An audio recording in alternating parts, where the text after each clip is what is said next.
Okay, everybody, here I am. Do I have a sound in my voice? Well, I do. The sound is, I just recorded the podcast, and it looked like it was recording the entire time, but it wasn't. So I just talked to you for 35 minutes for no reason. No one will, and I was on a roll, man. There's no way I'm going to top myself. But anyway, I'm back. I'm doing it again. And I will tell you, I had a pretty nice moment because I was so upset. I just wanted to cry. And then I'm in my studio. That's where I record these days. And I walk into the house and I'm about to just start like going off, you know, not in a mean way, but just about to tell Damien like, you're never going to believe what just happened to me. I can't believe this. I just recorded and wasted a half hour of my life when I'm so busy. But as I'm saying all of that, I'm looking and there are our 2 Christmas trees are out. So while I was out here, he brought the Christmas trees out and one of them's already all lit and it looks so pretty and it's in our bedroom. And I was like, okay, I'm not going to complain anymore. This is amazing. So anyway, that's the story. And I'm going to try to recreate the magic that I just gave you guys. This is so weird. I'm going to feel like such a fraud, like restating all the same things or trying to. There's no way I'll remember everything I said. It was just one of those nights where I was really rolling and feeling good. And, you know, it would have been one of those where I said at the end to myself, I feel good about this one. Where I only say that about maybe 1/20th of these. So, all right, I'm drinking some decaf. Hold on a second. All right, I'm back. God, I'm annoying. I've annoyed myself. Speaking of annoying, I did want to apologize. Last week, when I don't listen to the full podcast when I edit. I just basically fade in and out the intro and outro music. Occasionally, I'll listen somewhere in the middle to make sure that the audio has worked throughout the whole thing. And wherever I happen to stop, it was during when I was telling you guys about the Patricia Highsmith documentary. I noticed, now, admittedly, I said how tired I was. And I really was. I was a little bit out of my mind that day, as I am most days. But I was very scatterbrained and, you know, just to an extreme. And I listened to myself and I just wanted to tear the podcast off the internet with such a force because all I heard was me say about 10 million times in a row, I don't know. I mean, she's French. I mean, she's American. I don't know. I mean, maybe she's, I don't know. I don't know. I don't know. I just was like, what is wrong with me? My God, I couldn't even say a sentence without ending it and I don't know. It was incredibly annoying to me. And what was funny is it made me really hate myself. And I know in that very same podcast, I just talked to you guys about, you know, I love myself now. What's up? So that lasted about 20 minutes until later in the when I finished the podcast and listened back and decided I hated myself. So anyway, that's how crazy the emotions go sometimes, you know, and I just ride them out. I'm like a little raft on a wave at the Waveland pool or whatever those things are called at the water parks. Waves. What are those things called? I loved those when I was a kid. The waves and the ones where you get on a raft and you just go. The lazy river. Oh my God, those are so fun. All right, I want to start with a little of the contest. Number 1, thank you to everybody who has entered the contest. For those of you who are new, you can win a drawing of mine, an original Robin O'Neill drawing worth $4,000. All you got to do is order some of my greeting cards. They're 2021 greeting cards. You can send them as your holiday card or a New Year card. They're pretty funny. Head over to my shop at www.robinoneal.com and then /shop or just click on shop at the top of the page. One card is $5. A set of 4 is $16. I had 20 cards put aside for myself, but I just decided because I was almost out, so I just added those to the shop. So I don't know. I think there are 2 sets of 4 left, so a couple of you guys can get those and a little under 20 of the individual cards now. So if you enter one time, you get entered in the contest once. If you buy 1 card, you get entered once. And if you buy, let's say 10 cards, you get entered in the contest 10 times, meaning you're more likely to win the drawing. So get on it. Jump on it. My friends and poets, get on it. I want you guys to do that. I'll be announcing the winner on Christmas Eve. I'll do an Instagram Live where it'll either be me or Damien or one of the kids will pull the name out of the hat, which is going to be so much fun. And thank you again for anybody who's been on the shop and supported the shop these days. I really, really, really appreciate it. It's so nice to have that shop going. All right, what else about me? I had my regular dental checkup, and you guys know how passionate I am about checkups at the dentist office and how I actually like to go to the dentist because I'm strange. And I just need to report one more time, no cavities. That is right. I think if anybody were to ask me, what is the greatest accomplishment of your life, Robin? I would definitely say it's the fact that I've still never had a cavity. And I'm 44 and a half years old, and most people get their first cavity around the age of 5 or 6. So I don't know how I've done it. You guys, I just want to sit here. This is Bragger's Corner and tell you guys how badass my tooth enamel is. And I don't have great teeth, by the way, like attractive-wise. Aesthetically, they're not good. I didn't have braces. My teeth are crowded and crooked, and I have one tooth that's like completely insane because I knocked it out when I fell off of a bike one night on 4th of July about 10 years ago. And so half of it is fake, and it discolors differently than my natural tooth. So because of all the coffee and tea I drink, there's quite a bit of discoloration going on at this point. And half of the tooth is like extra dark and the other one isn't. And it's just so bizarre. I do need to get that taken care of. That one I'm a little concerned about. But every time I go to the dentist asks, not that you need it. I just want to ask if you would like to get anything done about the unevenness and crookedness of your teeth. And most of the time, like in the past when I was younger, I would always say,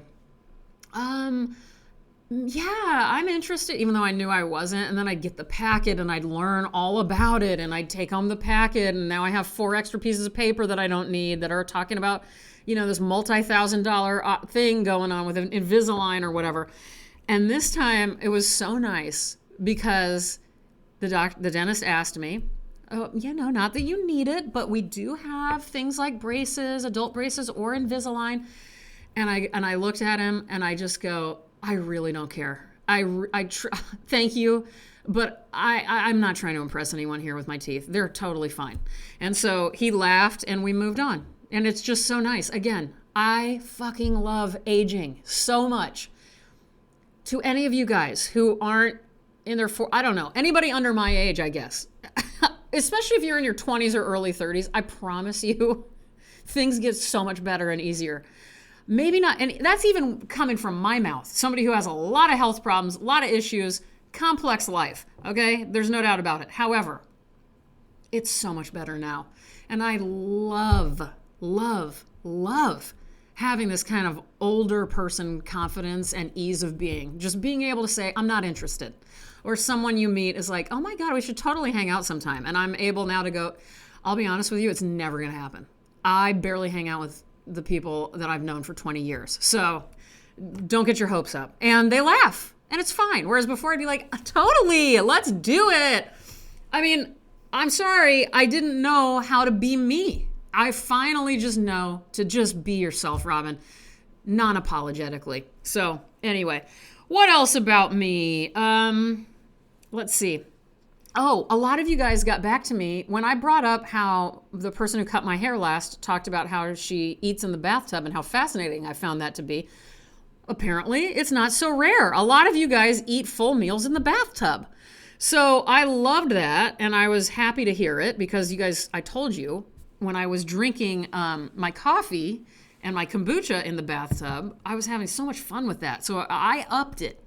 Now, a few weeks back, I made a yellow cake, boxed yellow cake with chocolate frosting and the little round, hard sprinkle things, colorful sprinkles.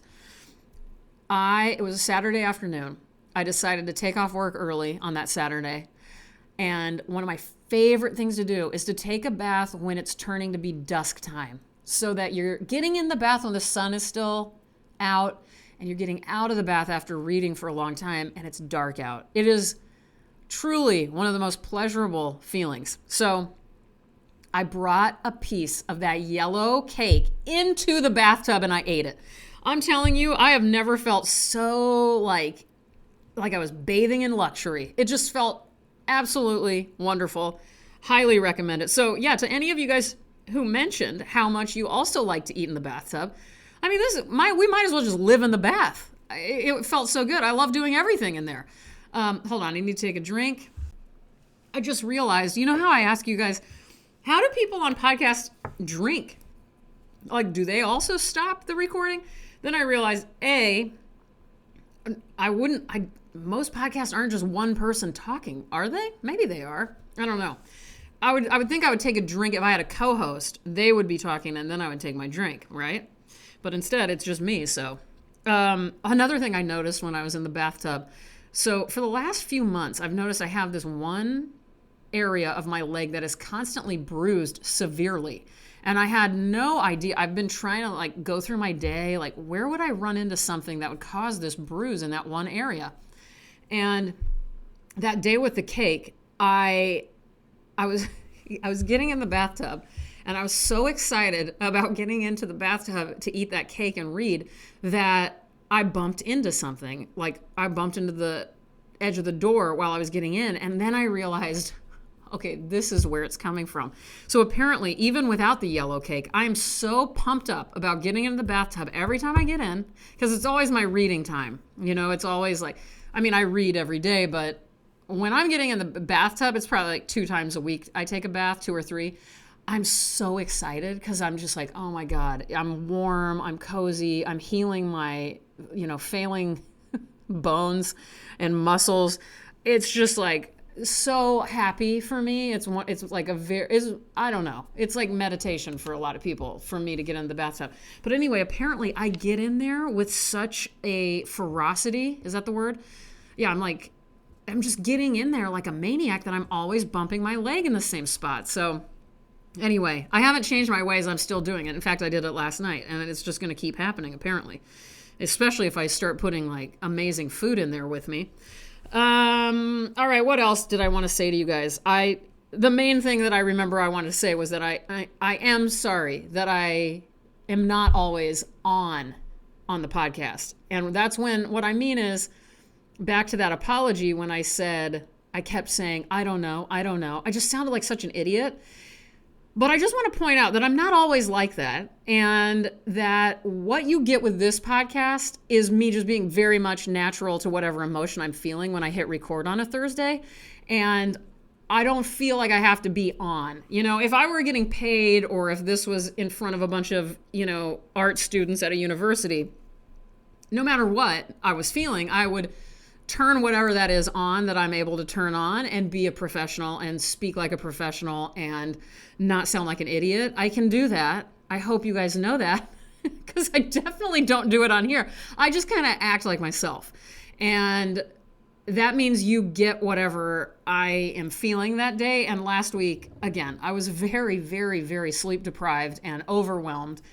I still am. I can't believe the amount of things I'm trying to throw into my life right now. I'm a little concerned. And I know I talked to you last week and I said, guess what? My show in New York in April is going to be the best show of my life. And I still mean that. And it really is. But again, in order for me to do that is going to mean some pretty insane physical maneuvers, meaning I'm going to have to be a little bit of a maniac again for a while. And maybe that's okay, because I've talked a lot about on the podcast, if you've been listening a while, I've come a long way. I used to work every day of the week for like 16 to 18-hour days. For most of my adult life, that's what I did in the studio. And I don't do that anymore. I want to, though. It's just that, I'm too tired because I'm older now, so I can't quite do that anymore. And I'm happier, and I want to live my life, which means being outside of the studio, with family and loved ones and hanging out and talking and, spending time making good food and reading and all the other things I like to do. So, but I'm entering this season where it's not going to be very easy to be healthy mentally or physically here for a while. And I'm a little concerned and very excited. Okay, let's get to the reading, everybody. So today I'm going to be reading one of my favorite writers of all time, and I've read him on the podcast before, Mr. Charles Simic, Serbian-American poet, translator, essayist, writer. Thank God Almighty, this guy is still alive. He is 83 years old. The book I'm going to be reading from today, I also believe I've read on the podcast before, maybe. It's Dime Store Alchemy, The Art of Joseph Cornell, and this is on New York Review Books. And when I looked up the book so that I could tell you guys to buy the book and don't buy it on Amazon, I went directly to the source themselves, New York Review Books. Right now, the book is only $14.95 on their website, but also, and again, this is not an ad. I don't get paid to do these things, although I should because I'm really badass at it. Right now, you can buy 2 books. If you buy 2 books, you get 20% off. If you buy 3 books, you get 30% off. And if you buy 4 or more books, you get 40% off. And New York Review Books has not only Charles Simic, Vasco Popa, they have a lot of amazing children books if you want to buy stuff for the holidays. Gary Panter comics. I mean, the list goes on and on. So I'm telling you, this is the time to get on there, buy your holiday presents, buy books. Why would you not buy books for people? Pretty much everybody worth knowing loves to have books as a gift. So that is my little plug for nyrb.com. And again, who here agrees that I would be amazing if I actually did get paid to do ads? I would really be good at it, right? I might have to think about doing that. Oh, and also really quick about Charles Simic. Although I love this book, the one I love the most is The World Doesn't End. And I've read from that many times. So get on to me reading stuff on the Podomatic page, and you'll be able to search Charles Simic, and you'll see the other ones that I have read. God, when I recorded this podcast about an hour ago, I had so much to say about Joseph Cornell, but I don't know that I can go through it again. It was so intense, where basically I was going on and on about how I read in this book here. Charles Simic talks about how, he was talking about The Man of the Crowd, which is a story by Edgar Allan Poe about a man who basically follows this other man around the city all night. And then Simic said, that story is such a great ode to the mystery of the city, and who among us has not been the pursuer? And he said that Joseph Cornell followed shop girls, waitresses, young students who had a look of innocence. That's a quote. And I remember being like, ew, that's disturbing. But then I remembered knowing all of this knowing that Joseph Cornell, who I don't know what his deal was here, and I don't know that he was up to anything bad.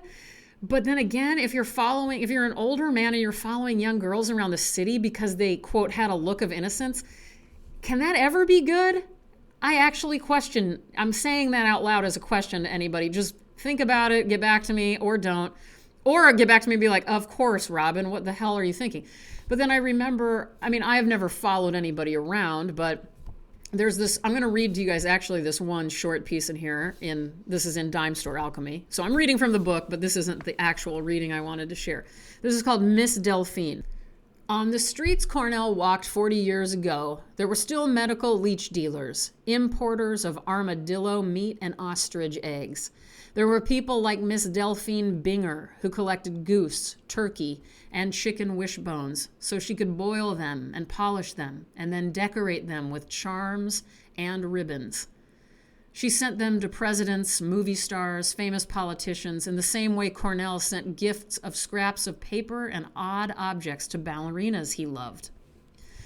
So I read that, and I knew that Cornell also had this obsession with a certain film actress, and he would watch the same scene of her over and over, and this is my memory anyway. He just had, so the issue I'm having is that I'm the same way. In fact, last Sunday evening, I spent 2.5 hours writing letters to the 2 actors who play Victor and Nikki Newman on Young and the Restless, and I have gifts to give them, and I know the address to send these to them, and it's something I do, and I recognize that probably 80% of the people in, the little town I live in would probably find that to be psychotic, but I know that there's nothing psychotic about it.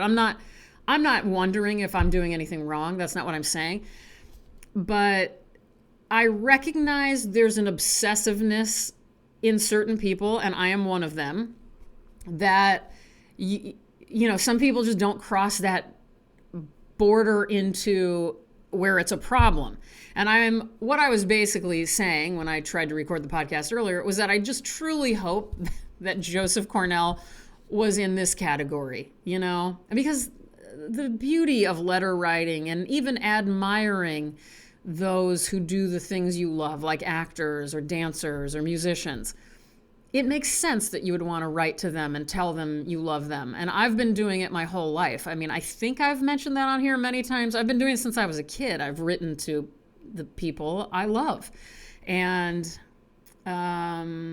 yeah, so anyway, it's just weird. I didn't like that sentence about Joseph Cornell following young girls around, but let's just hope that he was okay. And P.S., I love this book, even though I am not a huge Joseph Cornell fan as an artist, by the way. So that's the other thing that I love. Like, this could be about a football player. This could be about, an accountant. It doesn't really, to me, matter that it's about a famous visual artist. It's just that the structure of this book is so beautiful. The way he manages, it's both a critical account of Cornell's art. It's a little bit of biography of him and a little bit of autobiography of Simic himself. It's poetry, it's essay, it's history. It's such my God, I just wish more books like this existed. There is one that I'm reading probably next week. Get ready. I have a very, very exciting book to read from probably either next week or the following week. I've just got to finish it. That's kind of in the same category of this. Okay, here we go. We're going to read a passage called The Old Man Told Me. And again, this is from Charles Simic's Dime Store Alchemy. There was a movie theater here once. It played silent films. It was like watching the world through dark glasses on a rainy evening. One night, the piano player mysteriously disappeared. We were left with the storming sea that made no sound, and a beautiful woman on a long, empty beach whose tears rolled down silently as she watched me falling asleep in my mother's arms. It's such a beautiful image. I'll read you guys. I believe that this is the passage I read from last time I read from this book on the podcast. I could be wrong, but this is another favorite. The Magic Study of Happiness. In the smallest theater in the world, the breadcrumbs speak. It's a mystery play on the subject of a lost paradise. Once there was a kitchen with a table on which a few crumbs were left. Through the window, you could see your young mother by the fence talking to a neighbor. She was cold and kept hugging her thin dress tighter and tighter. The clouds in the sky sailed on as she threw her head back to laugh. Where the words can't go any further, there's the hard table. The crumbs are watching you as you in turn watch them. The unknown in you and the unknown in them attract each other. The two unknowns are like illicit lovers when they're exceedingly and unaccountably happy. That was a book throwing moment. I didn't throw it that first reading, but right now it's like, when a poem gains on you, it gains intensity the more you read it. It's such a nice feeling. It's such a crazy feeling. Anyway, Charles Simic, God bless you. My God, you are amazing. Let's skip to the goodbyes. Let's just have goodbye corner. What do I have to say to you guys? Number one, thank you. Period. Number two, bring some cake into the bathtub. Give it a try. Don't bruise your legs. Enjoy the weather, whatever that weather is around you. And I mean both meteorologically speaking and also emotionally. Seriously, enjoy it. Whatever it is. Live it. Feel it. Breathe it. Get through it. Stare at things you love. Watch creatures you love breathing and sleeping. Be very, very, very, very gentle with yourself. Say what you mean. Mean what you say. Just don't be mean when you say it. That's one of my favorite pieces of advice that I'm giving to you unsolicited. Don't live lies. State your boundaries and stick to them. That's my biggest piece of advice right now. I love boundaries. I used to have no boundaries, and I was proud of it because I was an idiot. And now I am a boundaried adult who has no problem keeping boundaries, and it feels good. Don't do things that make you unhappy. Don't be in relationships that make you unhappy. It's not worth it. Every single one of you deserves to be as happy and as big and as real as you can possibly be. And I want that for all of us. I love you guys so much. Good night. Goodbye. Now get the fuck out of here.